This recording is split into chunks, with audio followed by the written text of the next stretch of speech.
What is going on, everybody? We are doing another deck list review for our very own Professor Amateur. Let's go.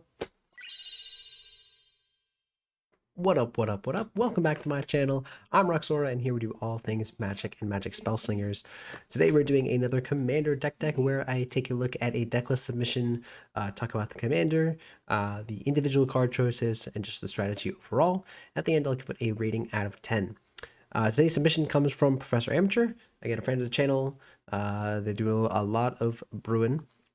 Before we get into the actual deck and everything, if you enjoy the content, remember to like, comment, subscribe. And if you have a deck list that you want to have reviewed by me, you can leave a link in the comments. You can also join my Discord, and there is a whole channel just for this series. All right, let's talk about our commander.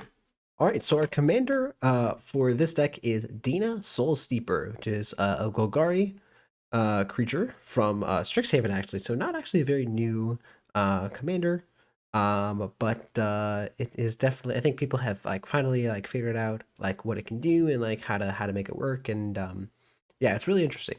So it's green black for a 1/3 legendary creature, Dryad Druid.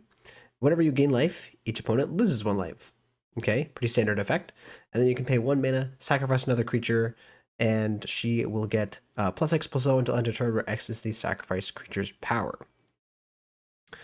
So many might be thinking of what this does. This does actually 2 things in the deck list, which we will talk about right here. We got the deck list again from Professor Amateur. Again, big thanks. So the first big thing to call out is the kind of A-B combo of Exquisite Blood. So you might be familiar with the other card that this combo is with, the 5-mana enchantment. I'm forgetting what it's called. Right, but here you can kind of play Dina out, play Exquisite Blood, gain a life somehow, or have someone lose life, right? And Dina plus Exquisite Blood will just kill the table. So that is a really, really strong combo. Again, it kind of reminds me of the Malcolm Glenhorn combo. Obviously, that's a little bit easier or quicker to pull off. This is, again, a 5-mana enchantment.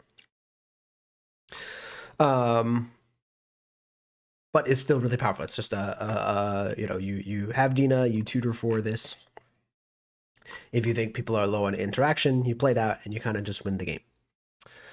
The other reason why Dina is good here is because we are using Protean Hulk to assemble some sort of creature combo. If you're not familiar with, I guess I should have mentioned, this is cEDH.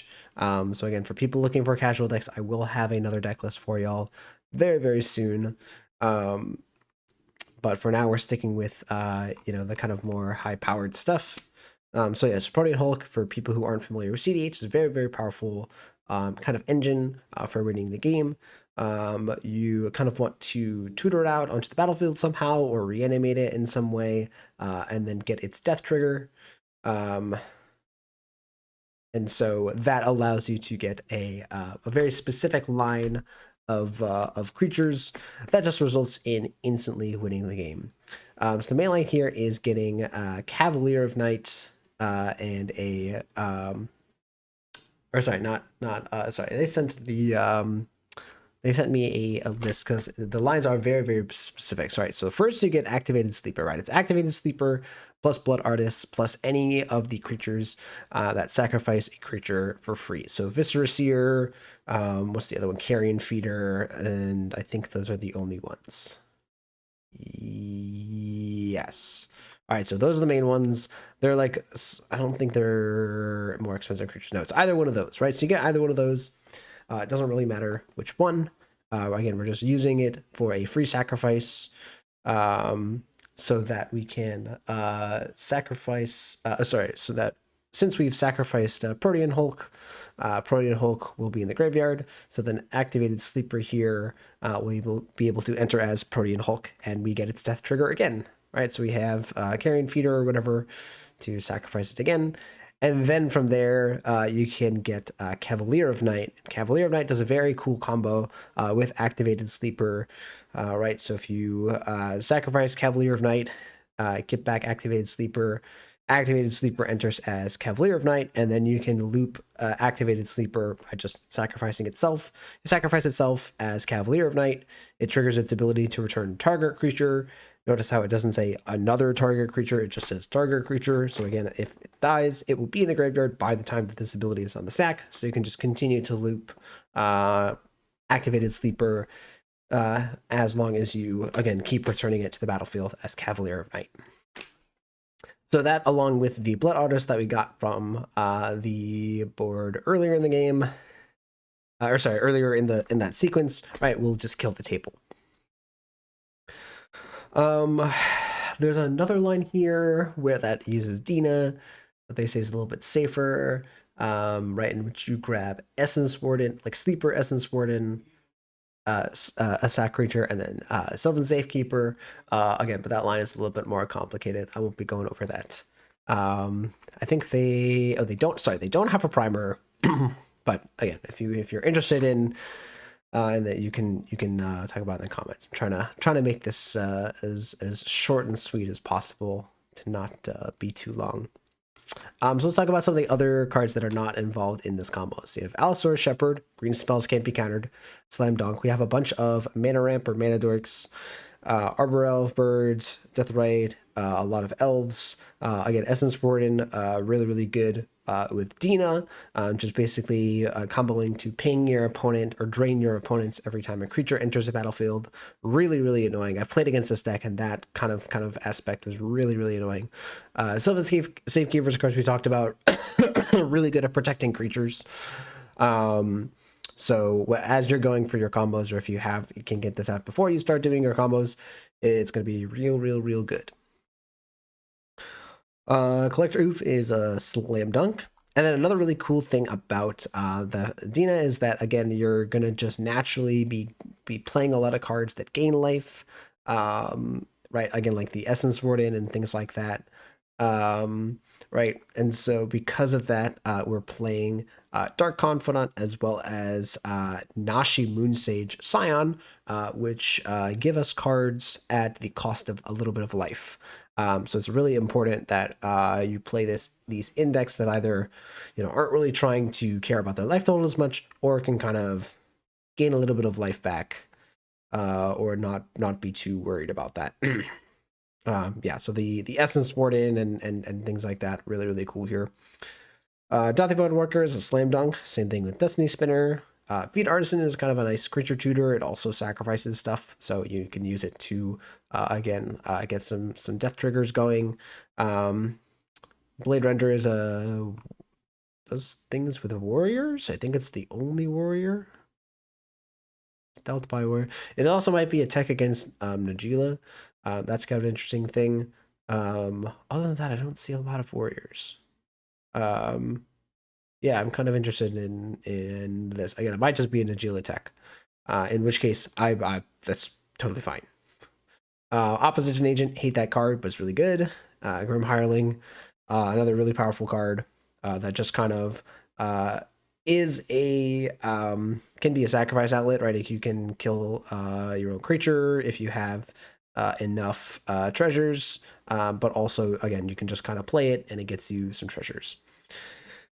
What was I talking about? So we got Cav. Oh, sorry. What's going on? Okay. What else is I going to talk about? You got MC, and then we just have a bunch of really standard Protean Hulk stuff going on. Imperial Seal, Reanimate, Demonic Tutor, Diabolic Intent, Finale, Eldritch Evolution, Life and Death. The death side can get you back Protean Hulk. Praetor Scraps, Toxic Deluge, Culling Ritual, Natural Order. All these are, again, things that you should expect to see from a Protean Hulk list. Slaughterback, Autumn's Veil, Crop Rot, Culling the Weak. All these cards are really standard. Demonic Consultation is here. It can kind of be a little risky. Entomb, again, really good with Protean Hulk. Noxious Revival. All these cards, Nature's Claim. pretty standard stuff. Tainted Pact is a little bit better. Again, they're deciding to run both. It's risky, but you know, I should say Demonic Consultation is risky. Tainted Pact is like, okay, that's just fine. Quarter Calling, and then Ad Nauseam. This isn't the best Ad Nauseam deck. As you see, there are quite a couple of expensive cards here, and there's not a lot of crazy, crazy fast mana. Right, there's only 9 artifacts here, and there's only a couple of mana dorks. So it's not the best Ad Naus deck, but again, just playing Ad Naus and drawing a bunch of cards, just by itself, can be good enough, assuming you don't die. Yeah, so like again, they can't run a lot of artifacts because they're running oof. So you know, there's a lot of different things. Not all of them work perfectly with each other. But again, speaking of artifacts, Null Rod, a really powerful effect. Again, so doubling down on the collector oof effect. But again, still playing some good effects here, just to get out some stuff a little bit faster. So you play Dina, so you can play Mox Amber, right? You know, that just gives you a fast start. You know, you play Dina early, you play that out, and you can ramp it out. And then, you know, if you ever end up playing Collector Oof, you haven't really lost anything. Wish Call Talisman, again, is a really powerful effect, so that's why it's here. Again, if there's a Null Rod on the battlefield, it's fine. Speaking of getting life, Blood Chief's Ascension. This does a thing where if someone has lost 2 life, it gets a quest counter, and then whatever card is put into the graveyard from anywhere, if there are 3 more counters on it, they lose 2 life, and you gain 2 life. So if you can get this active, all of a sudden you're going to be gaining a bunch of life, and that's real good. Some classic staples here for, excuse me, for, again, enchantments here, Carpet of Flowers, Wild Growth, Survival, Civil Library, Necropotence. And then Pattern of Rebirth might look a little odd if you aren't familiar again with Protean Hulk, but again, with a sacrifice outlet, you put this on a random creature, sacrifice it, and you go get Protean Hulk. And you win the game. And then, of course, as we mentioned, Exquisite Blood. Nothing crazy in the lands here. There's a Gaia's Cradle, there's Seiju. That is about it. A Phyrexian Tower for another sacrifice outlet. I think that's it. They have Yavimaya. They don't have Yavimaya. They just have Urborg, because again, they care more about the black mana for things like you know, Nashi and things like that. And they have a bunch of the mana dorks that can make a lot of different colors. You can see some of the stuff that they're considering. I don't think there's anything here that I'm like, oh my gosh, why are you not running this? You know, again, I guess they also have an extra copy of Life and Death here, but yeah, it's pretty straightforward. Again, if you're familiar with Protean Hulk as a strategy, it's a Hulk list. And again, it's really good that you have this 2 mana creature in the command zone that can just play out early. No one really is going to want to kill Dina like super fast, right? It doesn't really do a lot super fast, right, by itself. But again, it's there to facilitate that game plan. And then again, also just oops, I have an Exquisite Blood, you're dead. Can also just be good. Oh, I forgot to also mention Emergent Zone. Emergent Zone can also be really good, just winning at instant speed. That can be a nice surprise. Do not underestimate that. If you see an Emergent Zone on Adina's battlefield, you do have to be aware. Yeah, I think that's all I wanted to say about all these individual cards.